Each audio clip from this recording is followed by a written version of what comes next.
నమస్తే సార్, నమస్తే. ఇదండి, ఇది పార్వతీపురం నుంచి రాయగడ వచ్చే రూటు. ఇది మజ్జిగౌరమ్మ టెంపుల్ అనమాట.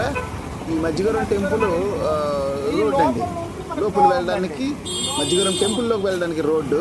ఈ రోడ్లో మనం అలా ముందుకు వెళ్ళినట్టుగా అయితే ఆ మజ్జిగౌరమ్మ టెంపుల్ వచ్చింది. అది ఆపోజిట్లోనే ఇవ్వండి ఆటో స్టాండ్ ఉంది, చూసారు ఇటు పక్క. ఈ ఆటో స్టాండ్ అండి, ఇటు పక్క ఆటో స్టాండ్ ఉంది. ఈ ఆటో స్టాండ్ నుంచి అలా తిన్నగా వేరుగా వెళ్ళడానికి మజ్జిగౌరమ్మ టెంపుల్ నుంచి వెళ్ళడానికి రూట్ ఒకటి ఉందండి. ఆ రూట్లో మనం వెళ్దామా చూడండి. ఈ రోడ్లో కొద్దిగా ముందుకు వెళ్తే ఇక్కడ పిక్నిక్ స్పాట్ ఉంది, సైడ్కి చూడండి, సైడ్కి ఉంది. ఇది పిక్నిక్ స్పాట్ అండి. ఈ పిక్నిక్ స్పాట్ దాటి మరి కొద్దిగా మనం ముందుకు వెళ్ళామనుకోండి, అక్కడ నుంచి మరి కొద్దిగా ముందుకు వెళ్తే మన టెంట్ హౌస్ జంక్షన్ అనేది వస్తుందండి. మరి కొద్దిగా అలా ముందుకు వెళ్ళాలి. ముందుకు వెళ్తే అలా కొద్దిగా ముందుకు వెళ్ళినట్టుగా అయితే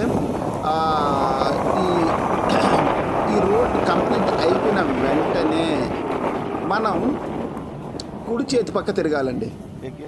ఇక్కడ చూసారా, ఇక్కడ మనం కుడి చేతి పక్క తిరగాలి. ఇది తిరిగేసిన తర్వాత ఇవ్వండి ఈ జంక్షన్ నుంచి అటువైపు అన్నమాట కుడి చేతి పక్క తిరగాలి. ఇక్కడ నుంచి మరి కొద్దిగా మనం ముందుకు వెళ్ళినట్టుగా అయితే అక్కడ మంగళమ్మ టెంపుల్ చూసారా, మంగళమ్మ టెంపుల్ వచ్చింది. ఈ టెంపుల్ దాటిన వెంటనే వంశీకృష్ణ ఫంక్షన్ హాల్, ఇదేనండి, ఇది వంశీకృష్ణ ఫంక్షన్ హాల్ అండి. ఈ వంశీకృష్ణ ఫంక్షన్ హాల్ దగ్గరికి మళ్ళీ మనం కుడి చేతి పక్క తిరిగినట్టుగైతే మన బ్రహ్మ ట్రేడర్స్ షాప్ వస్తుందండి. ఈ మధ్యలో చూడండి గ్యాస్ గోడౌన్ ఉంటుందండి. గ్యాస్ గోడౌన్ దాటిన వెంటనే మన బ్రహ్మ టెంట్ హౌస్ అనేది వస్తుందండి.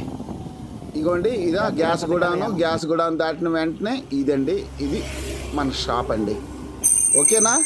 మా షాప్ తాలూకా టూర్ నచ్చినట్టుగా ఉంది. మీరు అడ్రస్ గట్ట ప్రతి ఒక్కరికి రండి. ఇదే మన కొత్త షాపు, తప్పకుండా విచ్చేయండి. ఇది మన పాత షాప్, పక్కన ఉంది పాత షాపు.